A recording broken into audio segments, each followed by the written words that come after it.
This is VOA News. I'm Marissa Melton.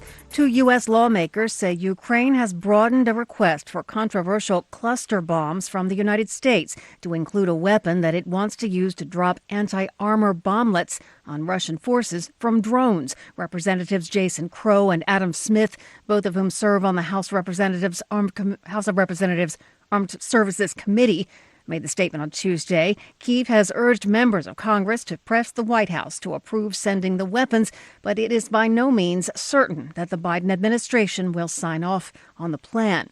A Russian opposition activist who used social media to condemn Moscow's war in Ukraine received an 8.5-year jail sentence on Tuesday after a Moscow court found him guilty of spreading false information about the army. More from VOA's Steve Miller. The Kremlin says that the majority of Russians support its actions in Ukraine, and opinion polls back that assertion. Dmitry Ivanov ran a protest channel on the Telegram social network for students of Moscow State University. Today is a dark moment of our history, but the darkest moment is always before the sunrise. Free for Russia, peace for Ukraine. The verdict, published by his lawyer Maria Eisman on Facebook, said that he was banned for 4 years from being an administrator for internet or social media sites and will serve his sentence in a penal colony. Ivanov said his statements about what Moscow calls its special military operation in Ukraine were accurate and denied any wrongdoing. Steve Miller, VOA News. The White House on Tuesday welcomed a bill that would allow the United States to ban Chinese-owned video sharing app TikTok. This, according to U.S. National Security Advisor Jake Sullivan in a statement. This is VOA News.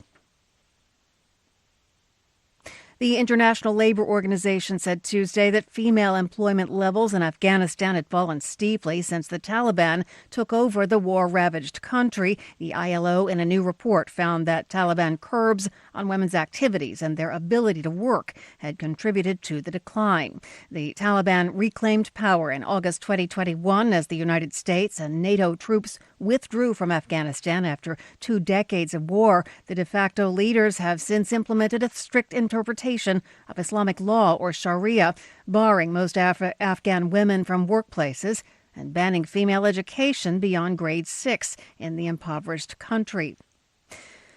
A bill in the U.S. state of Nebraska would fund training on Holocaust education. AP correspondent Walter Ratliff has more. The bill would provide $4 million over the next 2 years for instruction and training to schools on teaching the Holocaust, which is already a required part of the state's social studies curriculum. According to a report by the American Jewish Committee, more than 4 in 10 Jews feel their status in America is less secure than it was a year earlier. Lawmakers sponsoring the bill say the curriculum is imperative, not only because of the rise in anti-Semitism, but because the number of Holocaust survivors declines every year.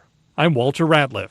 Federal Reserve Chair Jerome Powell said Tuesday the U.S. economy is advancing at a faster pace than expected, which could prompt central bank policymakers to raise interest rates at a faster pace than originally planned. The aim is to curb spending and borrowing in hopes of reining in the continuing increase in consumer prices. Policymakers at the central bank had signaled their intent to increase its benchmark interest rate by 0.25 percentage point at the upcoming meetings over several months.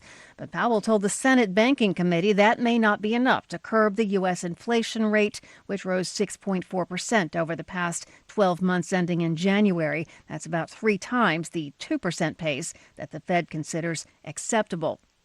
British Prime Minister Rishi Sunak on Tuesday said those entering the UK in small boats would be detained and swiftly removed.